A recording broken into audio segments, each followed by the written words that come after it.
Y yo les voy a decir, porque al final no les dije el personaje que a mí me gustaba de la ciudad. ¿Cuál era? El Indio Solari. Mirá.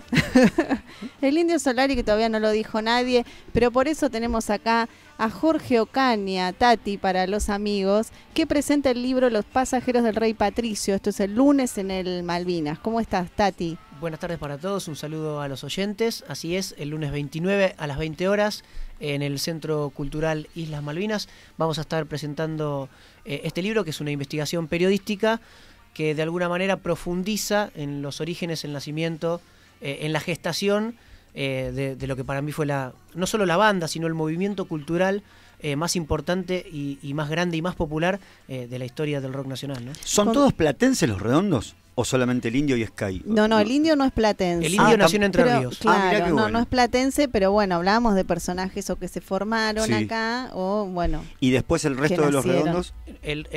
Digamos, hay varias etapas dentro de la vida de Patricio Rey. Ajá.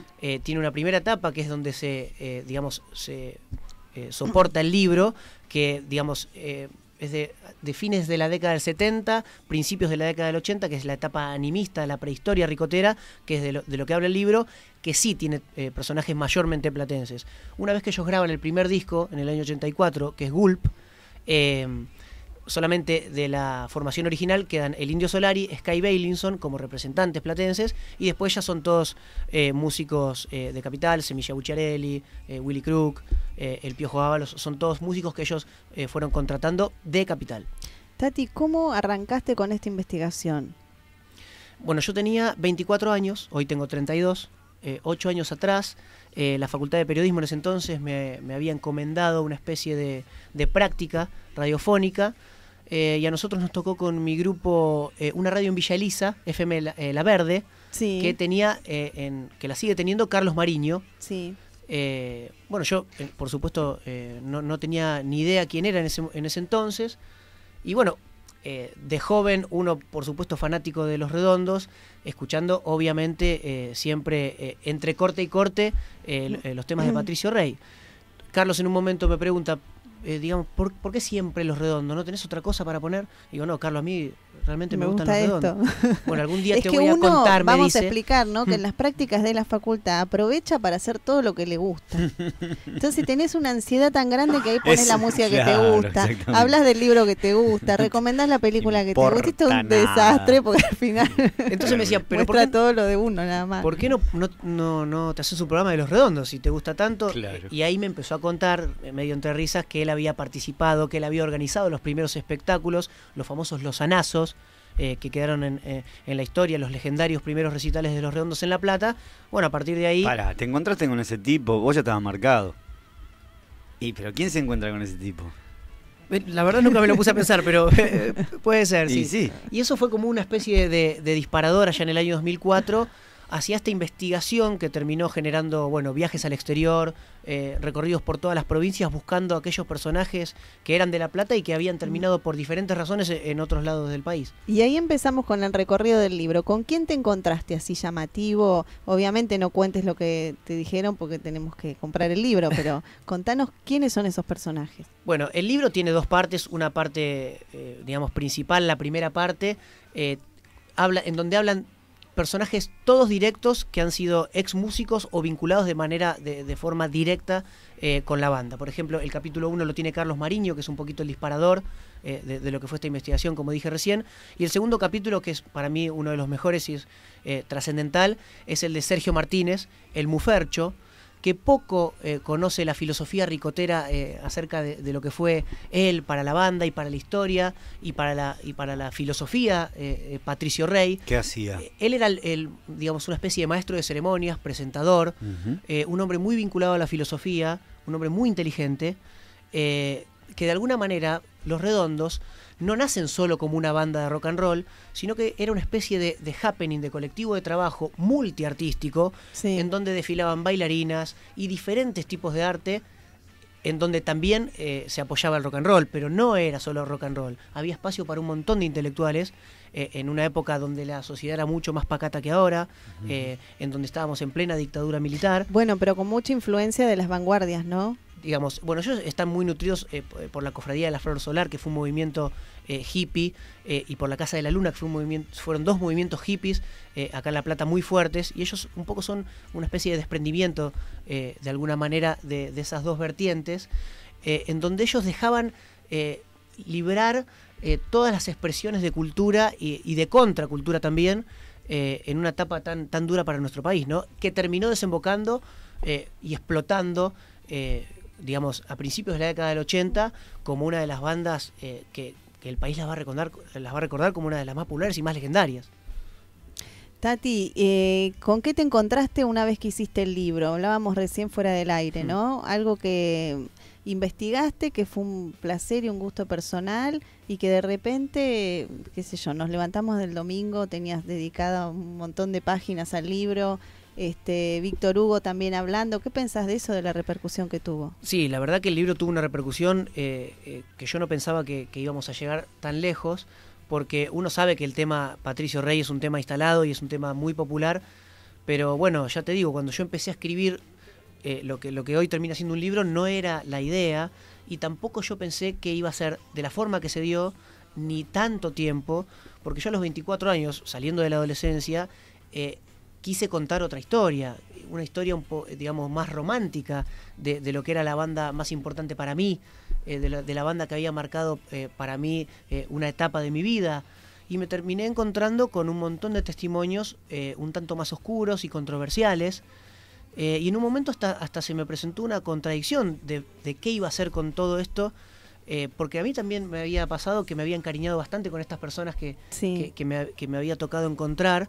Entonces, bueno, surgió como una especie de cuestión de desnudar esas partes flacas de lo que eran para mí los referentes de la música, como eran el Indio Solari, Sky Bailinson, digamos, la Negra Poli como organizadora y como de todo lo que es la banda, no solo para mí, sino para toda una generación de adolescentes, o 2 o 3 generaciones, porque hay testimonios realmente muy controversiales que son políticamente incorrectos a la hora de publicar. ¿Te guardaste algo? Sí.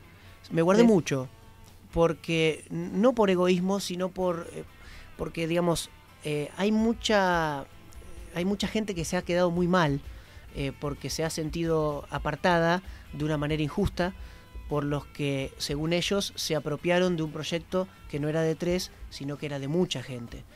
Este libro legitima, sobre todo a estas personas, legitima su palabra, y después el lector tiene la potestad de, digamos, de coincidir o no. Yo soy una especie de nexo entre estas personas y el lector. Por eso, digamos, si yo me pongo a escribir sobre Patricio Rey, a poca gente le va a importar, porque el libro relata una historia en la cual yo no había ni nacido. Pero me parece que el valor del libro es justamente las opiniones de estas personas que hasta hoy estaban bastante ocultas y bastante tapadas. No, y aparte cómo se abrieron, porque yo he visto fotos que tenés que son totalmente inéditas. Sí, fotos que no voy a poder publicar. Eso te iba a decir, que seguramente no publicaste porque tuviste, ¿no? Sí. Como no son mías las fotos, claro, no quiero herir ninguna susceptibilidad. Lo tomo como una especie de tesoro personal, tal cual, que por suerte he tenido la posibilidad de compartir con ustedes. Y también tengo algunas cositas que seguramente para algunos no tenga valor, pero bueno, el primer baterista de la mítica Gira Salta, al cual apodaban el Loco de la Goma, me regaló su primer goma con la cual él practicaba. Calentaba antes de salir al show. Claro. Y por esa goma que él tocaba con los palillos, lo apodaron el Loco de la Goma. Yo tengo esa goma en mi casa, que para seguramente alguna señora, madre o tía no tendrá ningún valor, pero para nosotros que somos ricoteros es un tesoro. No, cualquiera del palo del rock and roll, te digo que eso es fundamental. ¿Sos consciente que es muy probable que el Indio Solari esté viendo de qué se trata esto? Ellos están al tanto ya hace rato de esta investigación, porque bueno, yo he tenido la posibilidad de contactarme con Julio Sáez, que es el representante del Indio. Hemos tenido un ida y vuelta vía mail de varios años, hasta que gentilmente decidieron no querer participar. Por el lado de Sky también tuve la posibilidad de hablar vía telefónica con la Negra Poli. Después terminé encontrándome con el hijo, Claudio Cuartero, que hoy es bajista de Sky. Bueno, estuvimos cenando en el pueblito, que bueno, nosotros tenemos el búnker ahí. El hijo de Claudio incluso tocó una fecha, una noche, con una muy buena banda como Tribu Fandango. Y bueno, en su momento les acerqué un cuestionario, y bueno, el cuestionario realmente tenía preguntas que por ahí los incomodaba un poquitito y también decidieron gentilmente no participar.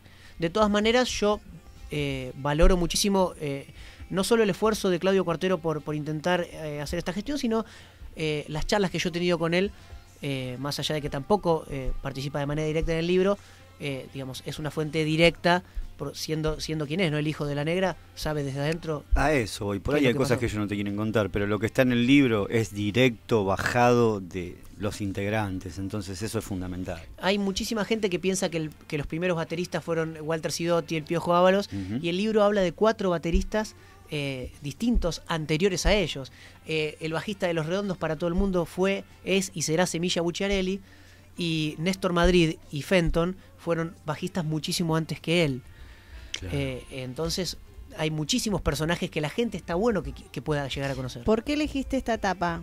Nos decías que era una figura muy importante, pero... en la tapa está Sergio Martínez, el Mufercho, que es para mí el personaje emblemático de este libro, que es fundador de la filosofía de Patricio Rey y una persona injustamente apartada de la historia del rock nacional, no solo de Los Redondos. Es un personaje que era el maestro de ceremonias, el presentador, y entre tema y tema en esa etapa él se ponía a recitar diferentes cuestiones que tenían que ver con la filosofía y la literatura de la época. Digamos, mucha gente que asistía a esos recitales, porque eran, digamos, recitales de 200, 300 personas, vivaba mucho a Sergio, y esas personas que hoy tendrán entre 60 y 70 años, seguramente se van a sentir muy satisfechas de ver que Sergio todavía está entre nosotros. Y esta foto... se la saqué yo. Eso te iba a preguntar. Yo quería mencionar exactamente eso. Que seguramente... No es una de esas fotos que rescataste, sino que es propia. O sea, es propia, sí. Con más valor todavía. Seguramente la explicación de que se está chupando el dedo está en el libro. Seguramente. Tiene mucho que ver, sí. ¿Qué tiene dijo mucho él que ver. Que va a estar en la tapa y eso? Él, digamos, es una persona que ha tenido muchísimos problemas de salud, y no solo de salud, sino de toda índole. Es una persona que no es de fácil acceso. A mí me costó bastante llegar a él. Bueno, en su momento tenía la casa toda tapada, digamos. Es una persona que por ahí, digamos, no responde a los cánones de lo que nosotros podemos catalogar como una persona, digamos, normal. No quiero decir que no lo sea, pero sí Sergio es una persona muy especial y muy profunda y muy sensible. Y realmente se ha sentido muy mal y muy tocado por la historia de vida que le ha tocado tener. Bueno, pero hoy es reconocido, así que... Exacto. Y tiene el derecho a poder hablar y contar todo lo que pasa, ¿no? Y a que lo reconozcan, porque después de la tapa ya está. Exacto. Ahí va Sergio Martínez. Pobre. Sí, muy bueno. Bueno, Tati, la verdad que un placer tenerte acá y vamos a estar el lunes ahí, obviamente, en el Malvinas, comprando el libro, ¿no? Déjame muy bueno. Sí, agregar un poquito de información. Sí. Tengo disponible un Facebook que se llama Los Pasajeros del Rey Patricio, en donde gentilmente pueden poner me gusta. Ya lo tenemos acá y ya le picamos me gusta. Y a partir de, el 29 vamos a tener un stand de venta del libro en la presentación, y ya el otro día, el martes 30, tenemos 2 lugares en la Ciudad de La Plata, que son las disquerías Jason, tanto en 8, 48 y 49, en 6, 48 y 49, y como Plaza el Jason Stone, de Plaza Italia, y también a partir de noviembre, por intermedio de Mercado Libre, vamos a tener acceso al libro también. ¿Cuántas páginas tiene el libro? 152. Bien. 10 capítulos en la primera parte, 3 capítulos en la segunda, un prólogo de Enrique Sims y una nota principal que encabeza el libro, que es personal. Muy bien. Es muy, muy bueno. Muy bueno. Leí ahí por arriba, tengo ganas de leerlo. Muchísimas gracias. Sí. Muchísimas gracias por prestarme un poquitito el aire de su programa, que obviamente se escucha muchísimo. Y al ser un libro de autor y no tener la banca de ninguna editorial, todo este tipo de cuestiones realmente sirven mucho para difundir, porque de eso vivimos los autores independientes. Muchas gracias, Tati. Abrazo. Nos vemos. Estamos con Jorge Tati Ocaña. Escribió Los Pasajeros del Rey Patricio, que se presentan el día 29, lunes, a las 20 horas, en el Centro Cultural Islas Malvinas. Destino Ciudad, donde vive la cultura.